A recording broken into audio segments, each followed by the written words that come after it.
From Wits and Weights, I'm Philip Pape, and this is Nutrition Science Daily, bringing you the latest in nutrition, fat loss, and health science, all in under 5 minutes. Today we're talking about time-restricted eating, or TRE, or intermittent fasting, a very hot topic. This is a strategy where you limit meals to a specific window each day. A recent study suggests this approach may lead to weight loss, but is it really the timing, or is it just that you're eating fewer calories? Let's break down the findings. Researchers at Bond University conducted a meta-analysis of 29 clinical trials involving nearly 2,500 participants to explore the effects of time-restricted eating.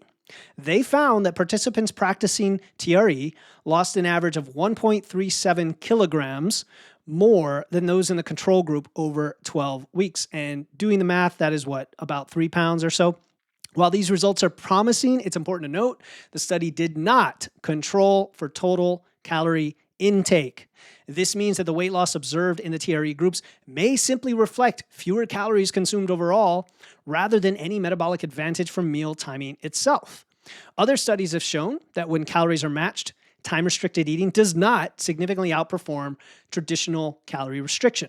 And I wanted to point out this study because it's yet another that can be easily misconstrued or taken over by certain aspects of the influencer world to say, see, this thing really does have a superior advantage for insert benefit here, in this case, fat loss or weight loss.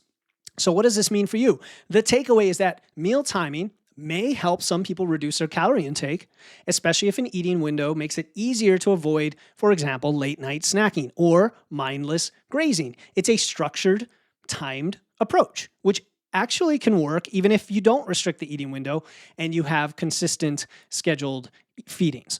But TRE isn't a magic bullet, and its effectiveness largely depends on how well it fits into your lifestyle. And that is the important key. Does it work for you? Do you actually need it? Now, for many people, adherence, sticking to the diet, being able to, without feeling like it's forced or restrictive, is the most critical factor in choosing a meal timing strategy. And I personally care more about your timing around your training, your strength training, your workouts, than I do about any particular feeding window. Whether you prefer 3 meals a day, smaller meals throughout the day, an 8-hour window, whatever, the best approach is the one you can sustain long-term while meeting your nutritional needs. But if you are curious about time-restricted eating and you want to experiment with it, I always encourage that. And here are a few tips to explore doing that without overhauling everything and changing everything all at once. I would start with a 12-hour eating window and see how it feels before you transition to an even shorter window like 8 or 10 hours. And that's pretty easy because you're fasting during the night anyway. Now you're just extending the time between dinner and breakfast. I would also recommend focusing on nutrient-dense foods during the eating window, especially meals high in protein and fiber to maximize your satiety, which I would recommend anyway, but you don't want to get into the bad habit of eating whatever you want just because you think this eating window is going to be the panacea for weight loss or fat loss.